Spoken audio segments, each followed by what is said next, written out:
ನಮ್ಮಿಂದ ಸಾಧ್ಯವಿಲ್ಲ. ಹಲ್ಲೆಲೂಯಾ, ಜೋರ ಹಲ್ಲೆಲೂಯಾ. ಅಲ್ಲಿ ನೋಡ್ತೇವೆ ಸತ್ಯವೇದದಲ್ಲಿ ಆದಿ ಕಾಲದಲ್ಲಿ ವಿಧೇಯತ್ವವುಳ್ಳವನಾಗಿಲ್ಲದಕ್ಕಾಗಿಯೇ ದೇವರನ್ನು ಆರಾಧಿಸುವಂತ ಆ ದೇವದೂತನು ಲೂಸಿಫರ್ ಎಂಬಂತ ಆ ದೇವದೂತನು ಕೆಳಗಡೆ ತಳ್ಳಲ್ಪಟ್ಟಿದ್ದು. ಯಾಕಂದ್ರೆ ಆ ವ್ಯಕ್ತಿ ಆ ದೇವದೂತನು ದೇವರಿಗೆ ವಿಧೇಯನಾಗಲಿಲ್ಲ, ದೇವರಿಗೆ ವಿಧೇಯತ್ವವನ್ನು ತೋರಿಸಲಿಲ್ಲ. ಅದಕ್ಕಾಗಿ ದೇವರು ಅವನನ್ನ ಆ ಪರಲೋಕದಿಂದ ಭೂಲೋಕಕ್ಕೆ ತಳ್ಳಲ್ಪಟ್ಟನು. ಅವನು ಬಂದು ಭೂಮಿ ಮೇಲೆ ಬಿದ್ದು ಸರ್ಪದ ರೂಪದಲ್ಲಿ ಮನುಷ್ಯರನ್ನ ಹಾಳು ಮಾಡಲಿಕ್ಕೆ, ಮನುಷ್ಯರ ಮನಸ್ಸನ್ನ ಕೆಡಿಸಲಿಕ್ಕೆ ಪ್ರಯತ್ನ ಪಟ್ಟನು. ಇವತ್ತು ನಾನು ನಿಮ್ಗೆ ಏನ್ ಹೇಳ್ತೇನೆ ಅಂದ್ರೆ, ನೀನು ಆಶೀರ್ವಾದ ಹೊಂದಿಕೊಳ್ಳಬೇಕಂದ್ರೆ, ನಿನ್ನ ಕುಟುಂಬದಲ್ಲಿ ದೇವರ ಕಾರ್ಯ ಕಾಣಬೇಕಂದ್ರೆ, ನಿನ್ನ ಮಕ್ಕಳಲ್ಲಿ ಅದ್ಭುತ ಕಾಣಬೇಕಂದ್ರೆ ನೀನು ವಿಧೇಯತ್ವ ತೋರಿಸೋದು ಬಹಳ ಪ್ರಾಮುಖ್ಯವಾದದ್ದು. ಆಮೆನ್. ಜೋರಿಗಳು ಹಲ್ಲೆಲೂಯಾ, ಹಿಂದುಗಡೆ ಹಲ್ಲೆಲೂಯಾ. ದೇವರ ನಾಮಕ್ಕೆ ಸ್ತೋತ್ರವಾಗಲಿ. ನಾವು ದೇವರ ವಾಕ್ಯ ಹೇಳ್ತದೆ, ಯಾರು ದೇವರಿಗೆ ವಿಧೇಯರಾಗುತ್ತಾರೋ, ಯಾರು ದೇವರ ಮುಂದೆ ತಗ್ಗಿಸಿಕೊಳ್ತಾರೋ, ಯಾರು ದೇವರ ಮಾತಿಗೆ ಭಯಪಡ್ತಾರೋ, ಯಾರು ದೇವರ ವಾಕ್ಯವನ್ನ ಕೈಗೊಳ್ತಾರೋ ಅವರನ್ನ, ಅವರ ಕುಟುಂಬವನ್ನ, ಅವರ ಮಕ್ಕಳನ್ನ ಇದ್ದ ಸ್ಥಿತಿಯಲ್ಲಿ ಬಿಡುವುದಿಲ್ಲ. ಅವರ ಮೇಲ್ಮಟ್ಟಕ್ಕೆ ಎತ್ತುವ ದೇವರಾಗಿದ್ದಾನೆ. ಹಲ್ಲೆಲೂಯಾ. ಯಾಕಂದ್ರೆ ಬೈಬಲ್ ಅಲ್ಲಿ ದೇವರು ಮೆಚ್ಚುವಂಥದ್ದು ವಿಧೇಯತ್ವಕ್ಕೆ ಮೆಚ್ಚುತ್ತಾನೆ. ನಿಮ್ಗೆಲ್ಲ ಗೊತ್ತಿರುವಂತ ವ್ಯಕ್ತಿ, ನಮ್ಮೆಲ್ಲರಿಗೂ ಗೊತ್ತಿರುವಂತ ವ್ಯಕ್ತಿ ಅಬ್ರಹಾಮನ್. ಎಷ್ಟು ಜನ ಗೊತ್ತು ಅಬ್ರಹಾಮ್? ಅಬ್ರಹಾಮನು ದೇವರು ಅವನನ್ನು ಕರೆಯುವಾಗ, ದೇವರು ಅವನನ್ನು ಮಾತನಾಡಿಸುವಾಗ, ಅಬ್ರಹಾಮನೆ ಎಂದು ಕೂಗುವಾಗ, ಅಬ್ರಹಾಮನೆ ಎಂದು ಕರೆಯುವಾಗ ಆತನೊಂದು ಮಾತು ಹೇಳ್ತಾನೆ. ನೀನು ಹೇಳ್ತಾನೆ ಅಬ್ರಹಾಮನಿಗೆ, ನೀನು ನಿನ್ನ ಸ್ವಂತ ಮನೆಯನ್ನ, ಬಂಧು ಬಳಗವನ್ನ, ತಂದೆಯ ಮನೆಯನ್ನ, ಸ್ವಂತ ಊರನ್ನ ಬಿಟ್ಟು ನಾನು ತೋರಿಸುವ ದೇಶಕ್ಕೆ ಬಾ, ಹೋಗು ಎಂಬುದಕ್ಕೆ ಕರೆದಾಗ ನೋಡ್ತಾನೆ ಸ್ವಾಮಿ, ಆಗ್ಲೇ ಸ್ವಾಮಿ ನೋಡ್ತಾನೆ, ಅವ್ರನ್ನ ಕೇಳ್ತಾನೆ. ಇವೇನ್ ಮಾತಾಡ್ಲಿಲ್ಲ, ದೇವರ ಮಾತಿಗೆ ವಿಧೇಯನಾಗಿ, ದೇವರ ಸ್ವರಕ್ಕೆ ಕಿವಿಗೊಟ್ಟವನಾಗಿ ತಾನು ಹೆಂಡತಿಯನ್ನ ಕರೆದುಕೊಂಡು ಬಂದನು ಎಂಬುದಾಗಿ ಸತ್ಯವೇದ ನಮಗೆ ಆದಿಕಾಂಡ ಪುಸ್ತಕ 12 ನೋಡುತ್ತೇವೆ. ಹಲ್ಲೆಲೂಯಾ. ದೇವರ ಮಾತಿಗೆ ವಿಧೇಯನಾಗಿ, ದೇವರ ಸ್ವರಕ್ಕೆ ವಿಧೇಯನಾಗಿ, ದೇವರ ಮಾತನ್ನು ಕೇಳಿ ಹೊರಗಡೆ ಬಂದಿದ್ದಕ್ಕಾಗಿ ಅಬ್ರಹಾಮನನ್ನ ಎಲ್ಲಾ ವಿಷಯಗಳಲ್ಲಿ ಆಶೀರ್ವದಿಸಿ ಅಗರ್ಭ ಶ್ರೀಮಂತನಾಗಿ, ಅಗರ್ಭ ಆಶೀರ್ವಾದ ನಿಧಿಯನ್ನಾಗಿ ದೇವರು ಮಾಡಿದನು.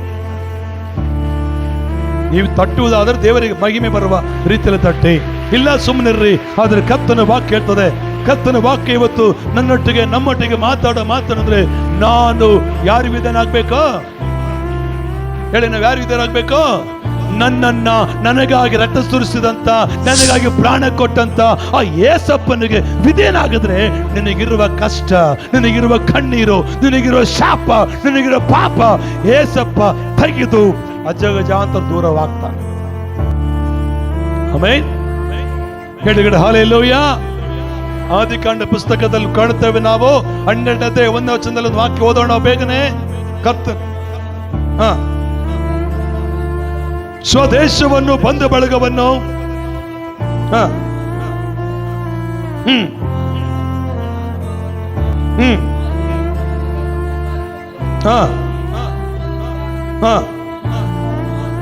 ಓಕೆ,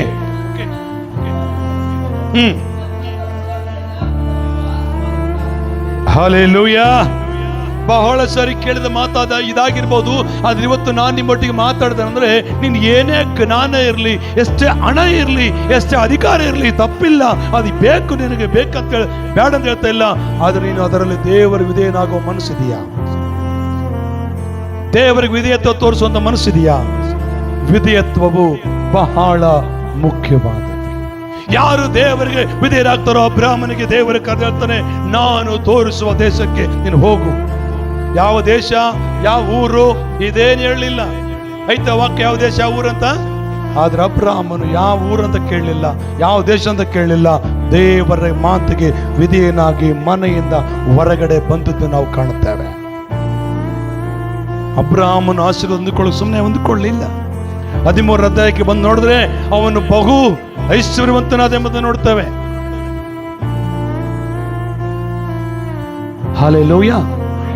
15ನೇ ಅಧ್ಯಾಯಕ್ಕೆ ಬಂದ್ರೆ ದೇವರವನಿಗೆ ದರ್ಶನ ಕೊಟ್ಟು ಮಾತಾಡುವುದನ್ನು ನೋಡ್ತೇವೆ. 17ನೇ ಅಧ್ಯಾಯದಲ್ಲಿ ನೋಡಿದ್ರೆ ತಿರುಗಿ ದರ್ಶನ ಕೊಟ್ಟು ಮಾತಾಡೋದು ನೋಡ್ತವೆ. 18ನೇದಲ್ಲಿ ನೋಡಿದ್ರೆ 3 ದೇವದೂತರು ಅವರ ಮನೆಗೆ ಬಂದದನ್ನು ನಾವು ಕಾಣ್ತೇವೆ ಆದಿಕಾಂಡ ಪುಸ್ತಕದಲ್ಲಿ. ಯಾಕಂದ್ರೆ ಅಬ್ರಹಾಮನಿಗೆ ಯಾಕೆ ಮಾತಾಡಿದರು, ಅಬ್ರಹಾಮನ ಸಂಗಡ ಯಾಕೆ ದೇವರು ಮಾತಾಡಿದ್ರು ಅಂದ್ರೆ ಅಬ್ರಹಾಮನಲ್ಲಿ ಇದ್ದಂತ ಒಂದು ಒಳ್ಳೆ ಗುಣ ವಿಧೇಯತ್ವ. ಹೇಳ್ರಿ, ಏನಿತ್ತು ಅವನಿಗೆ? ವಿಧೇಯತ್ವ ಇತ್ತು. ಯಾವಾಗಲೂ ದೇವರ ಮುಂದೆ ತಗ್ಗಿಸ್ಕೊಳ್ಳೋ ಮನಸ್ಸಿತ್ತು. ಯಾವ ಸಂದರ್ಭದಲ್ಲಿ ಹೇಳಿದ್ರು ಕೂಡ ನಾನು ಇಲ್ಲ ದೇವರೇ, ನಾನು ಆಗಲ್ಲ ದೇವರೇ ಅಂತ ಅಬ್ರಹಾಮ ಹೇಳಿದ ನೋಡೋದಿಲ್ಲ. ಅಬ್ರಹಾಮನಿಗೆ ಒಂದು ಗೊತ್ತು, ಇವತ್ತು ನಿನ್ನ ಕುಟುಂಬದಲ್ಲಿ ಆಶೀರ್ವಾದ ಕಾಣಬೇಕಾ, ನಿನ್ನ ಮಕ್ಕಳಲ್ಲಿ ಅದ್ಭುತ ಕಾಣಬೇಕಾ, ನೀನು ಅಂದುಕೊಂಡ ಕಾರ್ಯ ನೆರವೇರ್ಬೇಕಾ, ನೀನು ದೇವರಿಗೆ ವಿಧೇಯತ್ವವನ್ನು ತೋರಿಸು. ಯಾವಾಗ ದೇವರಿಗೆ ವಿಧೇಯನಾಗಿ ನಡೀತೀಯೋ ಆವಾಗ ನಿನಗಿರುವ ಕಷ್ಟ, ನಿನಗಿರುವ ಕಣ್ಣೀರು ಬಿಟ್ಟು ಹೋಗ್ತದೆ. Amen, hallelujah. 12ನೇ ಅಧ್ಯಾಯದಲ್ಲಿ ದೇವರಿಗೆ ವಿಧೇಯನಾದನು. 13ನೇ ಅಧ್ಯಾಯದಲ್ಲಿ ಅವನು ಶ್ರೀಮಂತನಾಗಿದ್ದ ನೋಡ್ತಾ ಇದ್ದೇವೆ. 15ನೇ ಅಧ್ಯಾಯದಲ್ಲಿ ದೇವರು ಏನ್ ಮಾಡ್ತಾನೆ? ದರ್ಶನ ಕೊಟ್ಟು ಮಾತಾಡ್ತಾನೆ. ಮತ್ತು 17ನೇ ಅಧ್ಯಾಯದಲ್ಲಿ ಕೂಡ ಏನ್ ಮಾಡ್ತಾನೆ? ದರ್ಶನ ಕೊಟ್ಟು ಮಾತಾಡ್ತಾನೆ. 18ನೇ ಅಧ್ಯಾಯದಲ್ಲಿ ದೇವದೂತರು ಅವನಿಗೆ ಕಾಣಿಸಿಕೊಂಡ ದರ್ಶನವನ್ನ ನೋಡುವವನಾಗ್ತಾನೆ. ಯಾಕೆ ಈ ಮಾತಾಡ್ತಾನೆ ಅಂದ್ರೆ ವಿಧೇಯತ್ವಕ್ಕೆ ಅಷ್ಟು ಶಕ್ತಿ ಇದೆ, ವಿಧೇಯತ್ವಕ್ಕೆ ಅಂತ ಆಶೀರ್ವಾದ ಹೊಂದಿಕೊಳ್ಳುವಂತ ಸಾಧ್ಯತೆ ಇದೆ. Amen, hallelujah. ಎರಡನೇದಾಗಿ ನೋಡ್ತೇವೆ, ಸಾಮ್ಯೇಲನ ಬರೆದ ಮೊದಲನೇ ಪುಸ್ತಕ 15ನೇ ಅಧ್ಯಾಯ ತೆಗೆದು ನೋಡುವುದಾದ್ರೆ ಕರ್ತನ ವಾಕ್ಯ ಹೇಳ್ತದೆ. 1ನೇ ಸಾಮ್ಯವೇಲು 15ನೇ ಅಧ್ಯಾಯ 22ರಿಂದ 23ನೇ ವಚನ ಓದಿಕೊಳ್ಳೋಣ.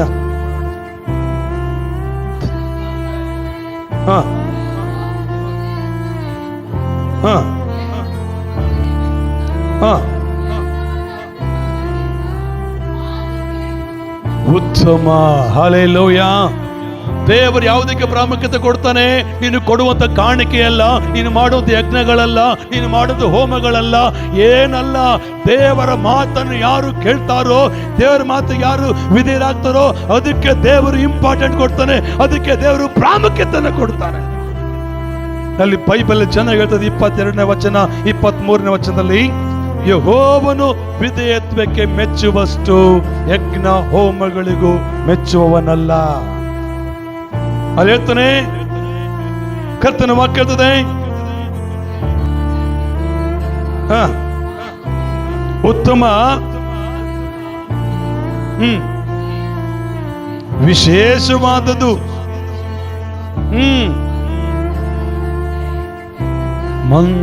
ದೇವರ ಮಾತು ಕೇಳ್ಬೇಕು. ನಾವು ಯಾರ ಮಾತು ಕೇಳ್ಬೇಕು? ಅಬ್ರಹಾಮ ದೇವರ ಮಾತನ್ನ ಕೇಳ್ದ. ಅದೇ ಮಾತನ್ನ ಸಾಮುವೇಲನ ಹೇಳ್ತಾ ಇದ್ದಾನಲ್ಲಿ, ಪ್ರವಾದಿಯಾದ ಸಾಮುವೇಲನ ಹೇಳ್ತಾ ಇದ್ದಾನೆ. ಈಗ ದೇವ್ರ ಮಾತು ಕೇಳೋರನ್ನ ದೇವರ ಆಶೀರ್ವಾದ ಮಾಡ್ತಾನೆ, ದೇವ್ರ ಮಾತು ಕೇಳೋರನ್ನ ದೇವ್ರ ತರ ಮಾಡ್ತಾನೆ, ದೇವ್ರ ಮಾತು ಕೇಳೋರಿಗೆ ದೇವರು ಆರೋಗ್ಯ ಕೊಡ್ತಾನೆ, ದೇವ್ರ ಮಾತು ಕೇಳೋರಿಗೆ ದೇವರು ಬಿಡುಗಡೆ ಕೊಡ್ತಾನೆ, ದೇವ್ರ ಮಾತನ್ನು ಕೇಳೋರು ದೇವರು ಅದ್ಭುತವನ್ನು ಕರ್ತನು ಖಂಡಿತ ಮಾಡಲು ಶಕ್ತನ. ಹಲ್ಲೆಲೂಯಾ. ದೇವರ ವಾಕ್ಯ ಹೇಳ್ತದೆ. ನಾವಿನ್ನು ನೋಡುವುದಾದ್ರೆ 2ನೇ ಸಾಮ್ಯೇಲನ ಬರೆದ ಪುಸ್ತಕದಲ್ಲಿ ನೋಡ್ತೇವೆ. 2ನೇ ಸಾಮ್ಯೇಲನ ಬರೆದ ಪುಸ್ತಕದಲ್ಲಿ ನೋಡ್ತೇವೆ 12ನೇ ಅಧ್ಯಾಯ 1ನೇ ವಚನದಿಂದ ನೋಡೋಣ. ಪ್ರಿಯ ದೇವರ ಮಕ್ಕಳೇ, ಓಕೆ,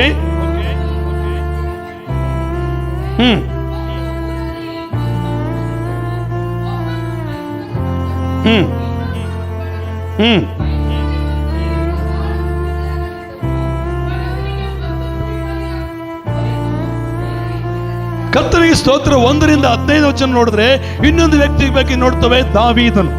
ಮೊದಲು ನಾವು ಯಾರ ಬಗ್ಗೆ ನೋಡ್ಕೊಂಡ್ವಿ?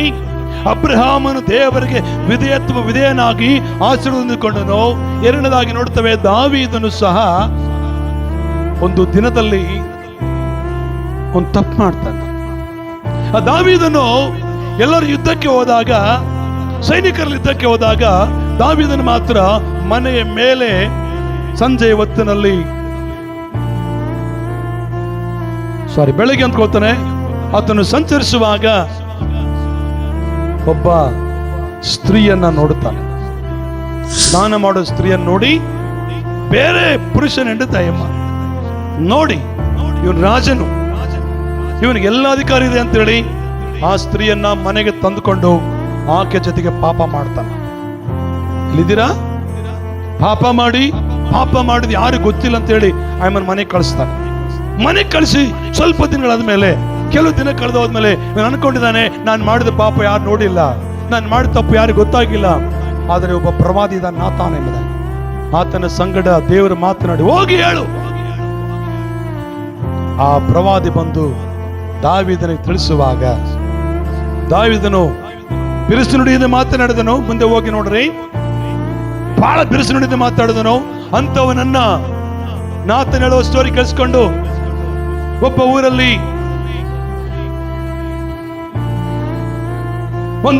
ಒಬ್ಬ ಐಶ್ವರ್ಯವಂತನಿಗೆ ಬಹಳ ಕುರಿ ಇದಾವೆ, ಬಡವನಿಗೆ ಒಂದೇ ಕುರಿ ಇದೆ. ಆದ್ರೆ ಐಶ್ವರ್ಯವಂತನಾದಂತ ವ್ಯಕ್ತಿ ಆ ಒಂದು ಕುರಿ ಇರುವಂತ ಬಡವನ ಕುರಿ ತೆಗೆದುಕೊಂಡು ಕೊಯ್ಕೊಂಡು ತಿಂದ್ಬಿಟ್ಟ. ಮತ್ತೆ ಅಂತವನಿಗೆ ಏನು ಪನಿಷ್ಮೆಂಟ್ ಕೊಡ್ಬೇಕು ಅಂತ ಆ ವ್ಯಕ್ತಿನ ಕೇಳ್ಬೇಕಾದ್ರೆ ದಾವೀದ ಹೇಳ್ತಾನೆ, ಏನಂತ ಗೊತ್ತಾ, ಅವನು ಹೊಡೆದು ಬಿಡ್ಬೇಕು, ಆತನ ಸಾಯಿಸ್ಬಿಡ್ಬೇಕು, ಆತನ ಬೈಕ್ ಶಿಕ್ಷೆ ಕೊಡ್ಬೇಕಂತ ಹೇಳ್ತಾನೆ. ಅವಾಗ ನಾತಾನ್ ಹೇಳ್ತಾನೆ, ಆ ವ್ಯಕ್ತಿ ಬೇರೆ ಯಾರಲ್ಲ, ನೀನೇ. ಹಲ್ಲೆಲೂಯ. ಆ ವ್ಯಕ್ತಿ ಬೇರೆ ಯಾರಲ್ಲ, ನೀನೇ. ಅಂದ ಕೂಡಲೇ ಆ ರಾಜ ಅಂದುಕೊಂಡ್ರೆ ಆ ಪ್ರವಾದಿನ ಏನ್ ಬೇಕಾದ್ರೂ ಮಾಡ್ಬೋದಾಗಿತ್ತು. ನನ್ ಬಗ್ಗೆ ಹೇಳ್ತೆ ಕಂಪ್ಲೇಂಟು, ನನ್ ಬಗ್ಗೆ ತಪ್ಪು ಹೇಳ್ತೆ ಅಂತ ಏನ್ ಮಾತಾಡ್ಬೋದಾಗಿತ್ತು. ಆದ್ರೆ ಅವು ಯಾವ ಮಾತಾಡದೆ ಪಶ್ಚಾತ್ತಾಪ ಪಟ್ಟು, ಅಯ್ಯೋ ಎಂತ ತಪ್ಪು ಮಾಡಿದೆ ಎಂಬುದಾಗಿ ಕ್ಷಮೆ ಕೇಳ್ತಾನೆ, ಪಾಪಿ ಎಂಬುದಾಗಿ ಒಪ್ಪಿಕೊಳ್ತಾನೆ, ದೇವರ ಮಾತಿಗೆ ವಿಧೇಯನಾಗ್ತಾನೆ. ಆ ವಿಧೇಯತ್ವವನ್ನು ದೇವರು ನೋಡಿ ಆ ದಾವೀದನನ್ನು ತಿರುಗಿ ಆಶೀರ್ವಾದ ಮಾಡ್ತಾನೆ. ಹಲ್ಲೆಲೂಯ. ಎರಡನೇದಾಗಿ ಯಾರು ದೇವರಿಗೆ ವಿಧೇಯರಾದ್ರು?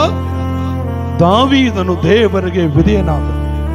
ಈ ದಾವೀದನು ದೇವರಿಗೆ ವಿಧೇಯನಾಗಿದ್ದ ಕಾರಣಕ್ಕಾಗಿ ದಾವೀದನನ್ನು ದೇವರು ತಿರುಗಿ ಆಶೀರ್ವಾದ ಮಾಡಿದನು. ತಪ್ಪು ಮಾಡಿದ ವ್ಯಕ್ತಿ ದಾವೀದನು. ಅವನು ನೀತಿವಂತನ ನಡೀಲಿಲ್ಲ ಕೆಲವು ದಿನಗಳ ಹಿಂದೆ. ಆದರೆ ದೇವರ ಸೇವಕರು ಮಾತಾಡುವಾಗ, ಪ್ರವಾದಿ ಬಂದು ವಿಷಯ ತಿಳಿಸುವಾಗ ಕ್ಷಮೆ ಕೇಳ್ತಾನೆ, ತಪ್ಪು ಒಪ್ಪಿಕೊಳ್ತಾನೆ, ತೀರ್ಮಾನ ಮಾಡಿಕೊಳ್ತಾನೆ. ಅಷ್ಟೇ ಅಲ್ಲ, ಪಶ್ಚಾತ್ತಾಪ ಕೂಡ ಪಡುತ್ತಾನೆ. ಇವತ್ತು ನಾವುಗಳು ಏನೆಲ್ಲ ತಪ್ಪು ಮಾಡ್ತಾ ಇದ್ದೇವೆ ಗೊತ್ತಿಲ್ಲ ನಮಗೆ. ನಾವು ತಿದ್ದುಕೊಳ್ಳೋ ಮನಸ್ಸು ನಮಗಿದೆಯಾ? ಒಪ್ಪಿಕೊಳ್ಳೋ ಸ್ವಭಾವ ನಮಗಿದೆಯಾ? ಕ್ಷಮೆ ಕೇಳೋ ಸ್ವಭಾವ ನಮಗಿದೆಯಾ? ಅದಿತ್ತಂದ್ರೆ ಖಂಡಿತವಾಗಲು ನಿನ್ನನ್ನು ದೇವರು ಆಶೀರ್ವಾದ ಮಾಡಲು ಶಕ್ತನು. ಯಾಕೆ ನಿನ್ನ ಕುಟುಂಬದಲ್ಲಿ ಆಶೀರ್ವಾದ ಕಾಣ್ತಾ ಇಲ್ಲ ಅಂದ್ರೆ ನೀನು ವಿಧೇಯನಾಗ್ತಾ ಇಲ್ಲ ದೇವರಿಗೆ. ದೇವರು ವಿಧೇಯತೆ ತೋರಿಸ್ತಾ ಇಲ್ಲ ನೀನು. ಇವತ್ತು ಹೇಳ್ತಕ್ಕಂಥ ಮಾತೇನಂದ್ರೆ, ದಾವೀದನು ದೇವರಿಗೆ ವಿಧೇಯನಾದನು. ದಾವೀದನು ದೇವರಿಗೆ ವಿಧೇಯನಾಗಿದ್ದಕ್ಕಾಗಿಯೇ ದಾವೀದನನ್ನ ಅತ್ಯಧಿಕವಾದ ಆಶೀರ್ವಾದಗಳಿಂದ ದೇವರು ತುಂಬಿಸಿದ. ಆಮೆನ್. ಹಲ್ಲೆಲೂಯಾ. ಹಿಂದುಗಡೆ